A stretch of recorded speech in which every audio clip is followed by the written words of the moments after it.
Guys দেখো আজকে আমার রান্না করতে আমার দেরি হয়ে গেছে। সকাল সকাল বাবা সব কিছু এনে দিয়েছে, কিন্তু আমার রান্না করতে লেট হয়ে গেছে। কেন বলো তো, আমি মামাকে খাওয়ালাম, ওকে আগে খিচুড়ি বানিয়ে খাওয়ালাম। কেন কেউ কাল থেকে ওকে ভাত খাওয়াচ্ছিলাম, তো ও ভাত খাচ্ছিল না, ভাত পছন্দই করে না।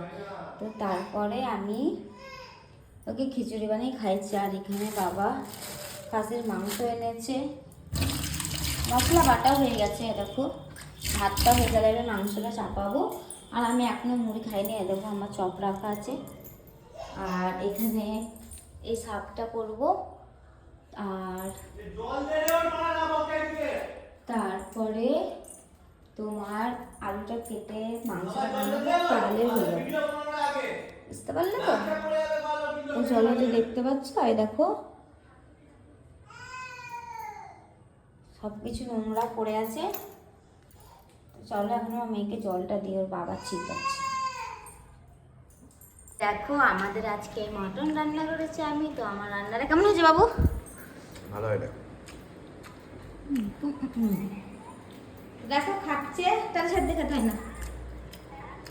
এটা খাবি না? আর হ্যাঁ, এটা আমি খাবো। এ মুন্নি, এই দেখ, ও বলছে মটনটা ভালো হয়নি। পূজা বলছে মটনটা ভালো হয়নি। দে, আমি মাংসটা কেড়ে নিলাম, আলাম যার খেতে হয় না তাহলে ছেড়ে দে। এ না না ভালো জিজ্ঞেস করছিস তোরা, তাহলে ভালো ভালোটা ভালো বলে তাহলে বলছো ছেড়ে না। না, তাহলে খাস না। খাবো খারাপ না হলে কেন? খাবি না, খারাপ হলে খাবি না, নাকি খাবো বলো? না কেন? বেশ তোমার খাবো। খাবি খাবার নিয়ে না। কথা বলে যদি তুই না, খাবি যাবি না, খাবি না। খাবি না, না খারাপ হলে খাবি না। না। খারাপ এটা তো পুরেতে খেতিস না তো, বল। চল, খাস না, খাস না, খাস না। এই এটা আমাদের ধানের বস্তা, এটা আমার চালের বস্তা। চল ডাক্তার দেখাতে যাবি আজকে।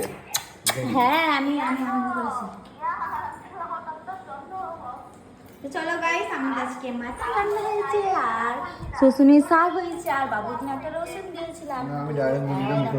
আমি ডাইরেক্ট খাবার নিয়ে তো চলো গাইস, না না তোমরা কি রান্না করলে একটু খাবার কমেন্ট জিনিসটা করে আমি জানাবে।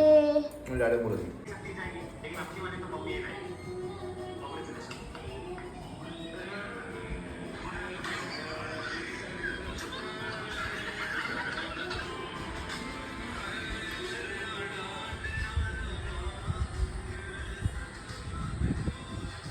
গাইস দেখো আমার মেয়ে কত বড় লেস নিয়ে খাচ্ছে, মানে ওর থেকে বড় লেসের প্যাকেটটা। আর কি এসছে দেখো, চিনি এসছে, পূজার ছেলে এসেছে, ও এখন বল খেলছে। এই নয়, তোকে দিচ্ছে লেসটা বুনি। জিমিকে দাও, খাবে দাও মামা।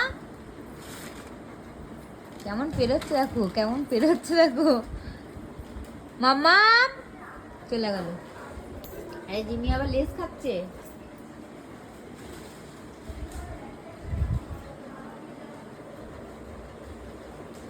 চলো গাইস, আর ভালো লাগছে না, এখন রান্না করতে হবে। দেখি কি রান্না করি।